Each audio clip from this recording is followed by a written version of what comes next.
अऊज़ु बिल्लाहि मिनश्शैतानिर्रजीम बिस्मिल्लाहिर्रहमानिर्रहीम बिस्मिल्लाहिर्रहमानिर्रहीम वद्मुम यदक इला जनाहिक तखरुज बैदा मिन गैरि सूइन आयतन उखरा लिनुरियक मिन आयातिनल कुबरा इज़हब इला फ़िरऔन इन्नहु तग़ा।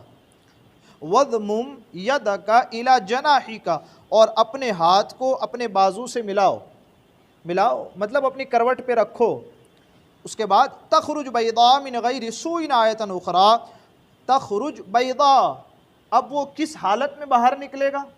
कुरान मुक़द्दस कहता है बग़ैर किसी मर्ज़ के, बग़ैर किसी बीमारी के खूब सफ़ेद होकर एक मौजिज़ा बनकर फिर निकलेगा। वो एक और मौजिज़ा बनकर निकलेगा। एक मौजिज़ा का ये तो नहीं देखा ना कभी कि लकड़ियाँ सांप बन जाती है। कहा चलो तुम्हारे ऊपर एतराज़ होगा, जब ये सांप बनेगी तो लोग क्या एतराज़ करेंगे? कहा ये जादू है, लकड़ी सांप बन गई, ये हो जाएगा तो लोग हो सकता है कि उस पर ये एतराज़ करें क्या कि ये तो जादूगर भी करते हैं, इसमें कौन सी बड़ी बात है। लेकिन ये जो दूसरा मौजिज़ा इसका कोई इनकार नहीं कर सकेगा। कहा वो कैसा मौजिज़ा है? कहा जब तुम्हारा हाथ आप बगल में यूं करके डालेंगे, कुछ देर के बाद आप निकालेंगे, ऐसा रोशन हो जाएगा कि अब इसकी तरफ देखना भी मुश्किल हो जाएगा। अल्लाह तबारक व ताला उसमें नूर पैदा फरमाएगा, ऐसा नूर कि जो सूरज से ज़्यादा रोशन होगा। आपकी नबूवत की सदाकत के लिए, आपको नबूवत अता की गई ना, तो नबूवत की सच्चाई के लिए दूसरी दलील आपको दी गई, एक असा वाली और दूसरी आपका हाथ मिसले सूरज के चमकने लगेगा।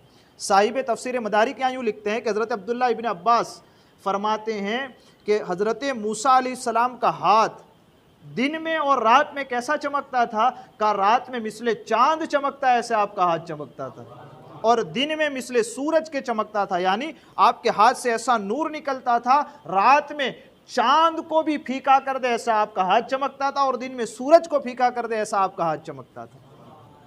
और फिर कमाल क्या, जब दोबारा उसको फिर डालते तो फिर वैसे जैसा हाथ था वैसा भी हो जाता।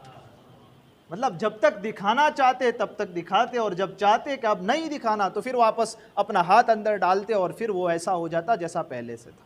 ठीक, आगे कुरान मुक़द्दस इरशाद फरमाता है लिनुरियका मिन आयातिनल कुबरा, ये जो दो निशानियां हमने आपको दी ना, क्यों दी?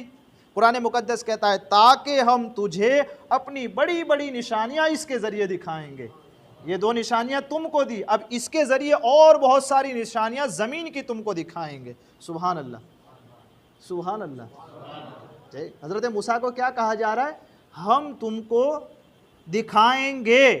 कहाँ की निशानियाँ? का ज़मीन की निशानियाँ। जब हुज़ूर सल्लल्लाहु अलैहि वसल्लम मेराज पर पहुँचे ना, अब तो ज़मीन की बात ही नहीं, अब तो फिर आसमानों की बात है ना। अल्लाह तबारक व तआला इरशाद फरमाता है लक़द रआ मिन आयाति रब्बिहिल कुबरा, बेशक महबूब ने अपने रब की बहुत बड़ी बड़ी निशानियों को देखा। देख लिया, देखा मतलब देख लिया। यहाँ क्या है? दिखाएंगे। और महबूब के लिए क्या लफ्ज़ इस्तेमाल हुआ है? कहा मेरे महबूब तो देख चुके हैं।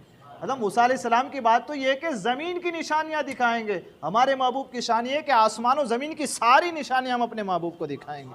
तो हज़रत मूसा अलैहिस्सलाम का भी मकाम पता चलता है, और यहाँ हुज़ूर अलैहिस्सलातु वस्सलाम का मकाम भी पता चल रहा है। मूसा अलैहिस्सलाम को कहा जा रहा है ये जो नबूवत अता की, ये जो रिसालत अता की, कहा क्यों? इज़हब इला फ़िरऔन, अब जाओ फ़िरऔन की तरफ।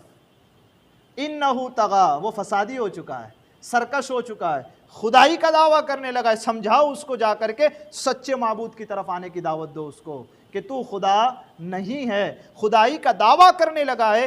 अब हज़रत मूसा अलैहिस्सलाम को जो इतना वही की गई, फिर उसके बाद नबूवत की नबूवत अता हुई, नबूवत के बाद मौजिज़ात भी अता किए, मौजिज़ात देने के बाद अब हुक्म दिया जा रहा है अब जाइए और जो सरकश हो चुके हैं, जो फसादी हो चुके हैं, जो रब को भूल चुके हैं, उन्हें रब दोबारा याद कराइए।